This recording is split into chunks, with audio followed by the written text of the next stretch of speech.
Hi friend, তোমরা কেমন আছো? আমি ভালো আছি। আজকে আমি চাউমিন বানিয়েছি। তো কিভাবে বানিয়েছি? চাউমিনের সঙ্গে স্প্রাইট ছিল। তো ওটা কিভাবে বানিয়েছি দেখো। আর দেখো, এত সুন্দর লাগছে দেখতে, আর খেতেও খুব টেস্ট হয়েছে। আমি বানিয়েছি, প্রথমে কড়াতে তেল দিয়ে একটু কুচি কুচি করে পেঁয়াজ আর কাঁচা লঙ্কা দিয়ে দিয়েছি। তারপরে বড় বড় পেঁয়াজ কেটে দিয়ে দিয়েছি, পেঁয়াজগুলো মোটা মোটা করে। আর দিয়েছি সিমলা মির্চ, ওটাও বড় বড় করে কেটেছি, আর কিছু পাতলা করে কেটেছি। এটা একটু নাড়িয়ে নিয়ে ফের পাতলাগুলো দিয়ে দিলাম। দুই রকম করে কেটেছি আমি। তারপরে একটু লবণ দিয়ে দিলাম।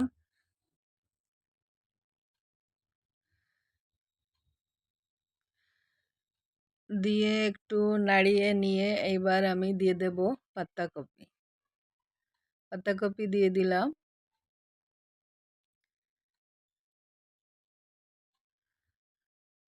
পাতাকপি দেওয়ার পরে একটু নাড়িয়ে আমি এর ভিতরে দিয়ে দেব সয়া সস।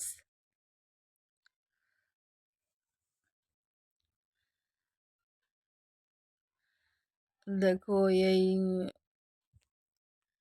সয়া সসটা আমি আনিয়ে রেখেছি। দেখো, এটা দিয়ে দেব। দিয়ে এবার একটু নাড়িয়ে নেব। চাউমিন তো সবাই বানাতে পারে, সবাই বানিয়ে খায়।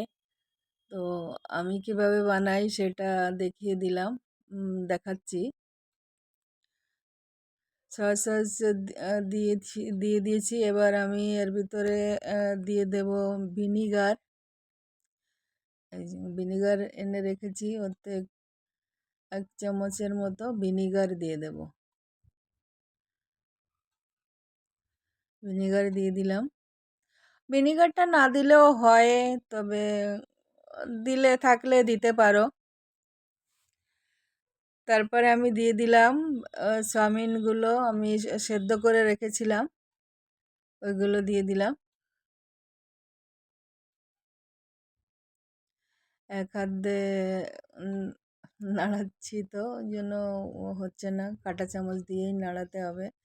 তো ওটা আমি এক হাতে পারবো না, কাঁটা চামচটা বার করলাম, করে এবার ওটা দিয়েই ভালো করে মিশিয়ে নিলাম।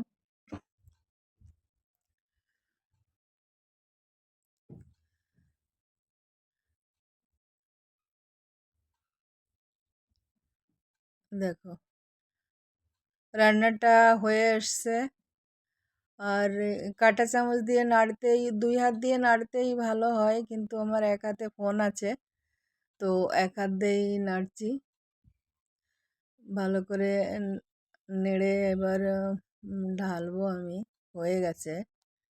তো দেখো, ঢেলে দিয়েছি। দেখো কত সুন্দর লাগছে দেখতে। বাড়িতে তোমরা এভাবে বানিয়ে খেয়ে দেখো, খুব ভালো লাগে। আর বাইরের জিনিস খাওয়াও হয়ে যায়। তোমরা সবাই ভালো থেকো।